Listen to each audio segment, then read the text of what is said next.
Hey, darling? Hey, can we talk for a second? No, it's nothing of importance, but it is interesting. Yeah, I found my dad's collection of all the old Hobbit and Lord of the Rings books, and when I was cleaning out the attic. I know you've had trouble sleeping lately, and I don't know, I thought maybe I could help. This sounds weird, doesn't it? I'm sorry. Reading you to sleep, it's dumb. It's not? Oh, well.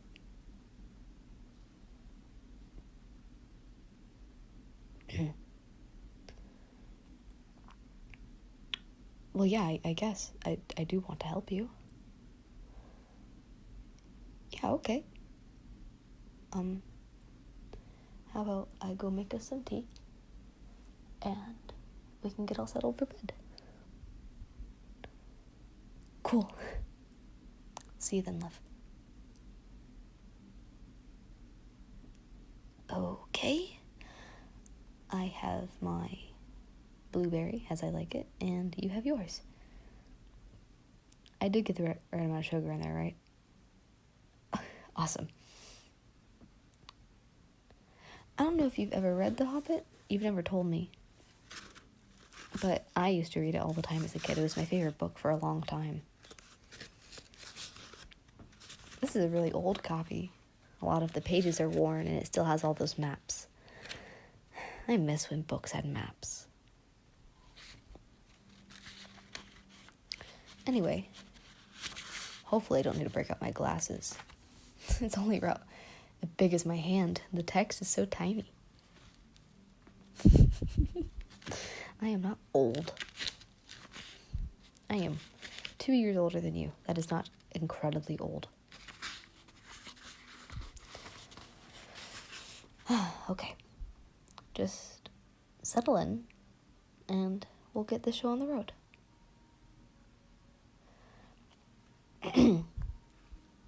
Chapter 1. An Unexpected Party. In a hole in the ground there lived a hobbit. Not a nasty, dirty, wet hole filled to the ends with worms and oozy smell, nor yet a dry, bare, sandy hole with nothing in it to sit down on or to eat. It was a hobbit hole, and that means comfort. It had a shiny round door like a porthole, painted green, with a shiny yellow brass knob in the exact middle. The door opened onto a tube-shaped hall like a tunnel, very comfortable tunnel without smoke, with paneled walls and floors tiled and carpeted, provided with polished chairs and lots of pegs for hats and coats. The hobbit was fond of visitors. The tunnel wound on and on, going fairly but not quite straight into the side of the hill. The hill, as all the people for many miles around called it, and many little round doors opened out of it, first on one side and then on another. No going upstairs for the hobbit. Bedrooms, bathrooms, cellars, pantries, lots of these. Wardrobes, he had whole rooms dedicated to clothes. Kitchens, dining rooms were all on the same floor, and indeed on the same passage. The best rooms were all on the left-hand side, going in, for these were the only ones to have windows, deep-set round windows looking over his garden and the meadows beyond, sloping down to the river. This hobbit was a very well-to-do hobbit, and his name was Baggins. The Bagginses had lived in the neighborhood of the hill for a time out of mind, and people considered him to be very respectable, not only because most of them were rich, but because they had never had any adventures or did anything unexpected. You could tell what a Baggins would say on any question without the bother of asking him. This is a story about how a Baggins had an adventure, and found himself doing and saying altogether things unexpected. He may have lost a neighbor's respect, but he gained, well, you will see whether he gained anything in the end. That is a little ominous, isn't it? The mother of our particular hobbit. What is a hobbit? I suppose hobbits need some description nowadays, since they have become rare and shy of the big people, as they call us. They were, or are, little people, about half our height, and smaller than the bearded dwarves. Hobbits have no beards. There is little to no magic about them, except the ordinary, everyday sort, which helps them to disappear quietly and quickly when large, stupid folk like you and me come blundering along, making a noise like elephants which they can hear a mile off. They are inclined to be fat in the stomach, and they dress in bright colors, chiefly green and yellow. Wear no shoes because their feet grow natural, leathery soles, and has thick, warm brown hair like the stuff on their heads, which is often curly. They have long, clever brown fingers, good-natured faces, and a laugh, deep, fruity laughs, especially after dinner, which they have twice a day when they can get it. Now you know enough to go on with. As I was saying, the mother of our hobbits, of Bilbo Baggins, that is, was the fabulous Belladonna Took, one of the 3 most remarkable daughters of the old Duke, head of the hobbits who lived across the water, a small river that ran at the foot of the hill.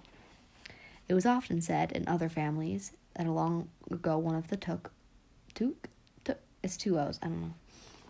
One of the Took ancestors must have taken a fairy wife. That was, of course, absurd, but certainly there was something not entirely hobbit-like about them, and once in a while members of the Took clan would go out and have adventures. They discreetly disappeared, and the family hushed it up, but the fact remained that the Tooks were not respectable like the Bagginses, though they were undoubtedly richer. Not that Belladonna Took had ever had any adventures after she became Mrs. Bungo Baggins. Bungo, that was Bilbo's father, built the most luxurious hobbit hole for her, and partly with her money, that was found either under the hill or over the hill or across the water, and there they remained to the end of their days. Still, it is probable that Bilbo, her only son, although he looked and behaved exactly like a second edition of his solid and comfortable father, got something a bit queer in his makeup from the Took side, something that only waited for a chance to come out. It's funny how queer and come out are in the same sentence. The chance never arrived until Bilbo Baggins was grown up, being about 50 years old or so, and living in the beautiful hobbit hole built by his father, which I have just described for you, until he had, in fact, apparently settled down immovably. By some curious chance, one morning long ago, in the quiet of the world, where there was less noise and more green, and the hobbits were still numerous and prosperous, and Bilbo Baggins was standing at the door after breakfast, smoking an enormous long wooden pipe that reached nearly down to his woolly toes, neatly brushed, Gandalf came by. Gandalf. If you had heard only a quarter of what I said about him, and I have only heard very little but there is to hear, you would have been prepared for any sort of remarkable tale. Tales and adventures spread up all over the place wherever he went, in the most extraordinary fashion. He had not bitten down under the ways that the hill had been for ages and ages, not since his friend the old Took died. In fact, the hobbits had almost forgotten what he looked like. It had been the way of the hill and across the water on business of their own. They were all in small hobbit boys and hobbit girls. All that the unsuspecting Bilbo saw that morning was an old man with a staff. He had a tall, pointed blue hat, a long grey cloak, a silver scarf over which a white beard hung low below his waist, and immense black boots. "Good morning," said Bilbo, and he meant it. The sun was shining, and the grass was very green, but Gandalf looked at him under long, bushy eyebrows that stuck out farther than the brim of his shady hat. "What do you mean?" he said. "Do you wish me a good morning, or mean that it is a good morning whether I want it or not? Or that you feel good this morning, or is it a morning to be good on?" "All of them at once," said Bilbo. "And a very fine morning for a pipe of tobacco out of our doors into the... And a very fine morning for a pipe of tobacco out of doors into the bargain. If you have a pipe with you, sit down and have a fill of mine. There is no hurry, and we all have the day before us." Then Bilbo sat down at a seat by his door, crossed his legs, and blew out a beautiful grey ring of smoke that sailed up into the air without breaking and floated way over the hill. "Very pretty," said Gandalf, "but I have no time to blow smoke rings this morning. I am looking for someone to share an adventure that I am enraging, and it is very difficult to find anyone." "I should think so. In these parts we are plain, quiet folk who have no use for adventures. Nasty, disturbing, uncomfortable things. Make you late for dinner. I can't think what anyone sees in them," said our Mr. Baggins, and stuck out one thumb behind his braces and blew an even bigger smoke ring. Then he took out his morning letters and began to read, pretending to take no more notice of the old man. He decided he was not quite his sort and wanted him to go away. But the old man did not move. He stood leaning on his stick and gazed at the Hobbit without saying anything, till Bilbo got quite uncomfortable and even a little cross. "Good morning," he said at last. "We don't have any more adventures here, thank you. You might try over the hill or across the water." By this he meant that conversation was an end. "What a lot of things you do use good morning for," said Gandalf. "Now you mean you want to be rid of me. And that won't be good until I move off." Not at all, my dear sir. Let me see. I don't think I know your name." Yes, my dear sir. I do know your name, Mr. Bilbo Baggins. And you do know my name, though you don't remember it, and I belong to it. I am Gandalf, and Gandalf means me. To think that I should have lived a good morning by Belladonna Toke's son, and as if I was selling buttons by the door. Gandalf, good gracious me. Not the wandering wizard that gave old Took a pair of magic diamond studs and fastened themselves and never came undone until ordered. Not the fellow who used to tell such wonderful tales at parties about dragons and goblins and giants who rescued princesses and an unexpected luck of widows' sons. Not the man who used to make such particularly excellent fireworks. I remember those. Old Took used to have them on Midsummer's Eve. Splendid. They used to go up like great lilies and snapdragons and lanterns of fire and hang up in the twilight all evening. You will notice that already Mr. Baggins was not quite so prosy as he liked to believe, and also he was very fond of flowers. Dear me, he went on, not the Gandalf who was responsible for so many quiet lads and lasses going off in the blue for mad adventures, anything from climbing trees to visiting elves, or sailing in ships, sailing to other shores. How did I get souls from shores? Jesus. Bless me, life used to be quite you used to upset things badly in these parts once in a while. I beg your pardon, but I have no reason to believe you were still in business. Or else should I be, said the wizard. All the same, I am pleased to find you remember something about me. You seem to remember that my fireworks kindly, at any rate, and that is not without hope. Indeed, for your old grandfather Took's sake, and for the sake of poor Belladonna. I will give you what you asked for. I beg your pardon, I haven't asked for anything. Yes, you have, twice now. My pardon. I give an adventure. Very amusing for me, very good for you, and profitable too, very likely, if you were ever to get over it. Sorry, I don't want any adventures, thank you. Not today. Good morning. But please come to tea any time you like. Why not tomorrow? Come tomorrow. Goodbye. And with that the Hobbit turned and scudded inside at the round green door, and shut it quickly as he dared, not to seem rude. The wizards are wizard after all. What on earth did I ask him for tea for? He said himself and went to the pantry. He had only just had breakfast, but he thought a cake or two and a drink of something would do him good after his fright. Gandalf in the meantime was still standing outside the door, and laughing long but quietly. After a while he stepped up, with the spike of his staff scratched at a queer sign at the Hobbit's beautiful green front door, and he strode away, just by the time when Bilbo was finishing up his second cake and was beginning to think that he had escaped adventures very well. The next day he had almost forgotten about Gandalf. He did not remember things very well unless he put them down on his engagement tablet, like this: Gandalf tea Wednesday. Yesterday he had been too flustered to do anything of the kind. Just before tea time, there became a tremendous ring on the front doorbell, and then he remembered. He rushed and put on the kettle, and put on another cup and saucer, an extra cake or two, and ran to the door. I am so sorry to keep you waiting, he was going to say, when he saw it was not Gandalf at all. It was a dwarf with a blue beard tucked into a golden belt, and very bright eyes under his dark green hood. As soon as the door was opened, he pushed inside, just as if he had been expected.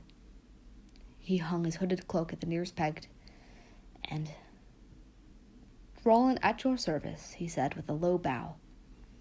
Bilbo Baggins at yours, said the Hobbit, too surprised to ask any questions at the moment.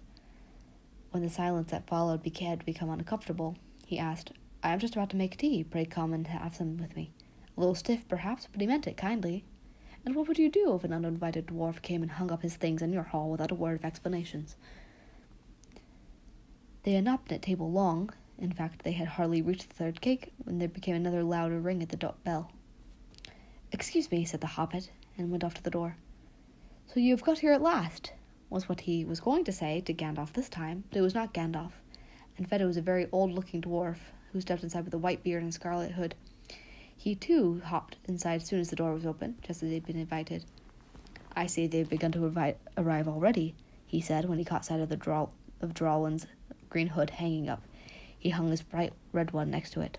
"Balin at your service," he said, with his hand on his breast. "Thank you," said Bilbo with a gasp. It was not the correct thing to say, but "they have begun to arrive" flustered him badly. He liked visitors, but he liked to know before they arrived. He preferred to ask them himself. He had a horrible thought that the cakes might run short, that he, as the host, he knew his duty and stuck to it however painful. He might have to go without. "Come along in and have some tea," he managed to say after taking a deep breath. "A little beer would suit me better, if it is all the same to you, my good sir," said Balin in his white beard, "but I don't mind some seed cake if you have any." "Lots," Bilbo found himself answering, to his own surprise.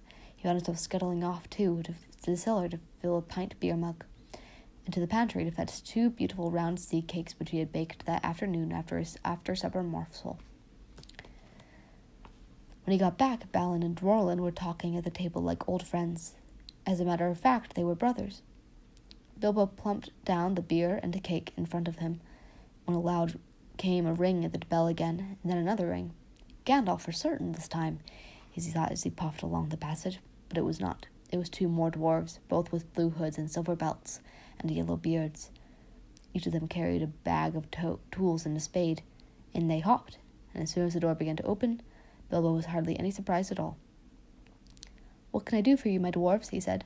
"Keely at your service," said one, and "Feely," said the other. They both swept off their blue hoods and bowed. "At yours and your families," replied Bilbo, remembering his manners at this time. "Dwarlin and Balin are here already, I see," said Keely. "Let us join the throng." "Throng," thought Mr. Baggins. "I don't like the sound of that. I really must sit down for a minute and collect my wits and have a drink."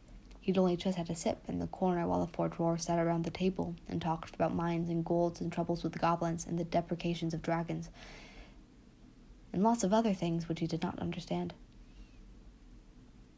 He did not want to understand, for they sounded too much adventurous when, ding-dong-a-ling-dang, his bell rang, as if some naughty little hobbit boy was trying to pull the handle off. "Someone at the door," he said, blinking. "Some 4, I should say, by the sound," said Feely. "Besides, we saw them coming along behind us at the distance." This poor little hobbit sat in the hall and put down his head in his hands and wondered what would have happened and what was going to happen, and whether they were all stayed for supper. And the bell rang again, louder than ever, and he had to run to the door. It was not 4 at all, it was 5. Another dwarf came along while he was wandering in the hall. He had hardly turned the knob before they were all inside. "At your service," said one after another. Dori, Nori, Ori, Owen, and Glorin were all their names. And very soon had 2 purple hoods, a grey hood, a brown hood, and a white hood hanging from the pegs. And off they marched with their broad hands and stuck in their gold and silver belts to join the others. Already it had almost become a throng. Some called for ale, some for porter, one for coffee, and all of them for cakes. So the hobbit was kept very busy for a while. A big jug of coffee had just been set in the hearth, and the sea cakes were gone, and the dwarves were starting on a round of buttered scones. And there came a loud knock. Not a ring, but a hard rat-tat on the hobbit's beautiful green door. Someone was banging with a stick. Bilbo pushed along the passage very angrily, and altogether bewildered and bewildered. This was the most awkward Wednesday he'd ever remembered. He pulled open the door with a jerk, and they all fell in, one more on top of the other. More dwarves, 4 more, and there was Gandalf behind, leaning on his staff and laughing. He made quite a dent on the beautiful door, and he also, by the way, knocked out the secret mark that he put on the morning before. Carefully, he said. "It's not like you, Bilbo, to keep friends waiting on the mat," and then opened the door like a pop gun. "Midgeus Beefer, Bofer, Bumfer, and especially Thorin." "At your service," said Beefer, Bofer, Bomber, standing in a row. They hung up 2 yellow hoods and a pale green one, also a sky blue one with a long silver tassel. The last one belonged to Thorin, an enormously important dwarf. In fact, no other than the great Thorin Oakenshield himself. He was not at all pleased at falling flat on Bilbo's mat with Beaver, Beaufort, and Bombfur on top of him. The long-thing Bombfur was immensely fat and heavy. Thorin was indeed very haughty, and said nothing about service, but poor Mr. Baggins said he was sorry too many times. And the last he grunted, "Pray don't mention it," and stopped frowning. "Now we are all here," said Gandalf, looking at the row of 13 hoods, the best detachable party hoods and his own hat hanging from the pegs. "Quite a merry gathering. I hope there's something left in the late comes to eat and drink. What's that, tea? No, thank you. A little red wine for me, I think." "And for me," said Thorin. "And raspberry jam and apple tart," said Beaver. "And mince pies and cheese, and pork peas and salad, and more cakes and ale and coffee, if you don't mind," called the other dwarfs through the door. Put on a few eggs, there's a good fellow," said Gandalf, called after him, as the hobbit stomped off to the pantries. Just bring out the cold chicken and pickles." "Seems to know much about what's inside of my larders as I do myself," thought Mr. Baggins, who was feeling positively flummoxed, and was beginning to wonder whether a most wretched adventure had not become right to his own house. By the time he got all the bottles and dishes and knives and forks and glasses and plates and spoons and things piled up on big trays, he was getting very hot and red in the face and annoyed. "Confiscate and be bother these dwarves," he said. "Why don't they come and lend a hand?" Lo and behold, there stood Bellin and Dwellin at the door of the kitchen, and Feely Keely behind him. Before he could say knife, they whisked away the trays and a couple of small tables into the parlor and set everything afresh. Gandalf at the head of the party, with the 13 dwarves all around. Bilbo sat a stool at the fireside, nibbling at a biscuit. His appetite was quite taken away. He was trying to look as if it was all perfectly ordinary, not at least bit of an adventure. The dwarves ate and talked, and time got on. At last they pushed their chairs back, and Bilbo made a move to collect the plates and glasses. "I suppose you will all stay to supper," he said in his politest, uppressing tones. "Of course," said Thorin. "And after, we shan't get through all the business till late, and we have some music first. Now to cheer up. Clear up. How do I keep getting these words mixed up?" Thereupon the 12 dwarves, not Thorin, he was too important, stayed talking to Gandalf, jumped to their feet, and made tall piles of all the things. All off they went, not waiting for trays, balancing columns of plates, each with a bottle on top. While the hobbits ran after them, almost squeaking with, "Please be careful, and please don't trouble, I can manage." The dwarves already started to sing. "Chip the glasses and crack the plates, blunt the knives and bend the forks, that's what Bilbo Baggins hates. Smash the bottles and burn the corks, cut the cloth and tread the fat, pour the milk in the pantry floor, leave the bones in the bedroom mat, smash the wine on every door, dump the clocks in a boiling bowl, bound them up with a thundering pole, when you fish there any hole, send them down to the rat hole, that's what Bilbo Baggins hates, so carefully with the plates." Did you like that? I don't remember how the song goes in the movie, but I think that's how it is. It's like a little sea shanty. And of course they did none of those dreadful things, and everything was cleared away and put to safe and quick as lightning, while the hobbit was turning round and round and round in the middle of the kitchen trying to see what they were doing. Then they went back and found Thorin on his feet with a fender and a smoking pipe. He was blowing the most enormous smoke rings. Whenever he told one to go, it went up the chimney, or behind the clock on the mantelpiece, or under the table, or round and round the ceiling. But wherever it went, it was not quick enough to escape Gandalf. "Pop!" He sent a smaller smoke ring for a short clay pipe, straight through each one of Thorin's. Then Gandalf's smoke ring would go green and come back to hover over the wizard's head. He had quite a cloud of them over him already. The dim light had made him look strange and sorcerous. Bilbo stood still and he watched. He loved smoke rings, and he blushed to think about how proud he'd been yesterday morning of the smoke rings he sent out of the wind over the hill. "Now for some music," said Thorin. "Bring out the instruments." Keely and Feely rushed for their bags and brought back the fiddles. Dory, Nori, and Orty brought out flutes from somewhere inside of their coats. Bomber produced a drum from the hall. Beaver and Beaufort went out too, and came back with clarinets they had left among the walking sticks. Dwellin and Balin said, "Excuse you, I left mine on the porch. Just bring mine in with you," said Thorin. "Come back with viols as big as themselves." Thorin's harp brought a green cloth. It was a beautiful golden harp. When Thorin struck it, the music began to all at once so sudden and sweet that Bilbo forgot everything else. He was swept away into the dark lands under strange moons, far over the water and very far from his hobbit hole beneath a hill. The dark came into the room from the window that opened up the side of the hill, and firelight flickered. It was April, and they still played on, while the shadow of Gandalf's beard wagged across the wall. The dark filled all the room, and the fire died down. Suddenly the shadows were lost, and they began to play, singing as they played, deep-throated singing of the dwarves and sweet places of their ancient homes. And this is the fragment of their song. It can be like a song with their music. Far over the misty mountains cold, to dungeons deep and caverns old, we must ere away break of the day to seek the pale enchanted gold. The dwarves of yore made mighty spells, while hammers fell like ringing bells in places deep where Darthing sleeps in hollows halls beneath the fells.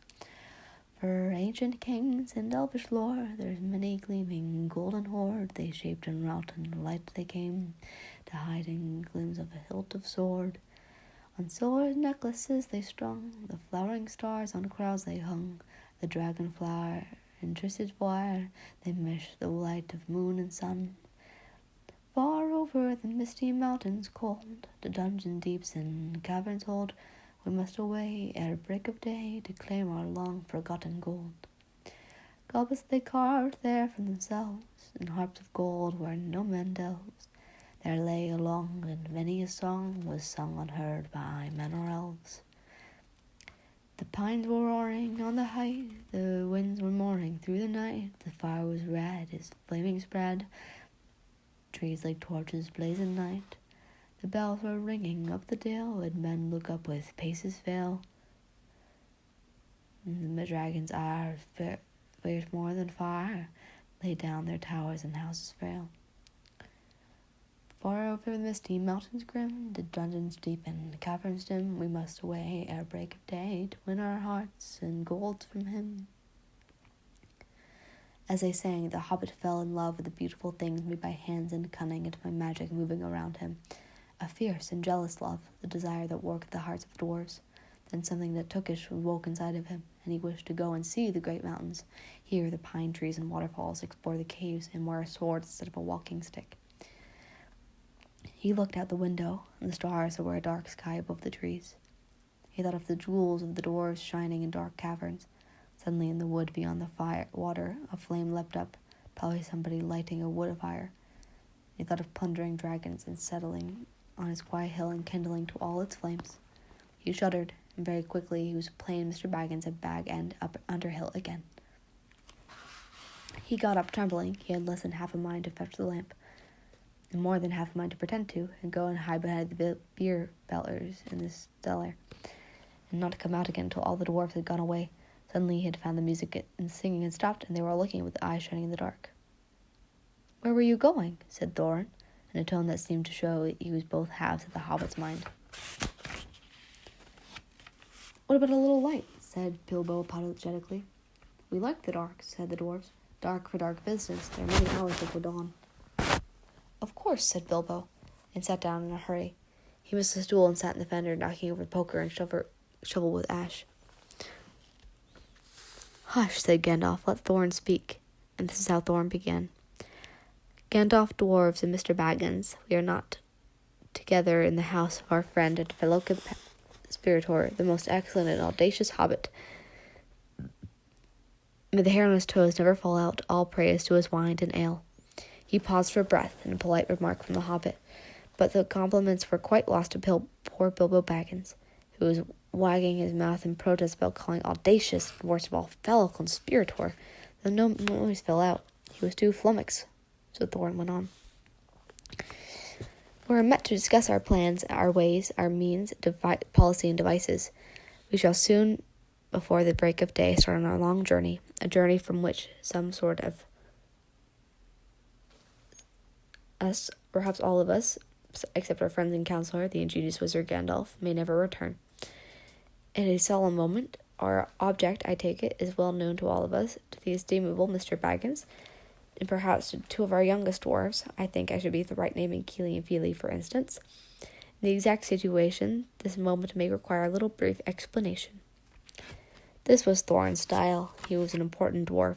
As if he'd been allowed, he would probably have gone on about he was out of breath without telling anyone there anything but they had not known already. But he was really interrupted. Poor Bilbo couldn't bear it any longer. At "may never return" began to feel a shriek coming up inside, and very soon it burst out like a whistle of an engine coming out of a tunnel. All the dwarfs sprang out and knocking things over a table. Gandalf struck a blue light at the end of his magic staff, and in firework glare the poor little hobbit could be seen, kneeling on the hearthrug, shaking like a jelly that was melting. Then he fell flat on the floor and kept calling out, "Struck by lightning, struck by lightning," over and over again. That would get him out for a long time. So they took him and laid him on the way of the drawing-room sofa and a drink at his elbow, and went about to their dark villas. "Excitable little fellow," said Gandalf. He sat down again. "Gets funny queer bits. But he's one of the best, as fierce as a dragon in a pinch." If you've ever seen a dragon in a pinch, you will realize this was an odd, only poetical exaggeration applied to any hobbit. Even to old Took's great-grand-uncle Bulroar, who was so huge for a hobbit that he could ride a horse. He charged the ranks of goblins of Mount Graham in the Battle of the Green Fields, and knocked their heads of Gumfumble's head clean off the wind club. It sailed hundreds of yards and went down a rabbit hole. In this way the battle was won, and the game of golf was invented at the same moment. In the meanwhile, however, Bulroar's gentler ascendant was revising in the drawing-room. After a while and a drink, he crept nervously to the door of the parlor. This is what he heard. Glowin speaking. "Humph," or something like that. "What will we do you think? It's all very well for Gandalf to talk about the hobbit being fierce, but one shriek like that in a moment of excitement would be enough to wake the dragon of all his relatives and kill the lot of us. I think it sounded more like a fright than excitement. In fact, if it had not been for the sign at the door, I was sure we'd come to the wrong house. As soon as I clapped eyes on the little fellow bobbing and puffing on the mat, I had my doubts. He looked more like a grocer than a burglar."